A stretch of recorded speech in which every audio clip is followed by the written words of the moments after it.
সকলকে জানাই শুভ দুপুর। চলুন দেখা যাক আজ আমি কি রান্না করে ফেললাম। এদিকে ডিমের অমলেটটা আমি বসকরি দিয়ে আমি করে নিলাম খিচুড়ি। ঠান্ডা চলে যাচ্ছে, টাটা বাই বাই বলে, তাই ঠান্ডার সবজি দিয়ে যেমন পালং শাক, গাজর, বিনস, বরবটি, মটরশুঁটি দিয়ে আমি খিচুড়ি বানিয়েছিলাম আজকে। সেই খিচুড়িটাও আমি প্লেটে দিয়ে দিলাম।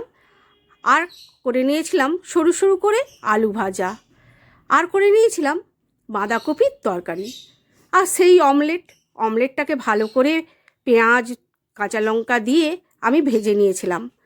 ভেজে নিয়ে সেটাও আমি খিচুড়ির মধ্যে দিয়ে দিলাম।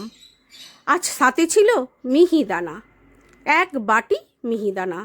সেই 1 বাটি মিহিদানাটাও আমি দিয়ে দিলাম, আর লাস্টে 1 গ্লাস জল। তোমাদের থালিটা আজকে কেমন লাগলো আমাকে কমেন্ট করে জানিও। ভালো থেকো।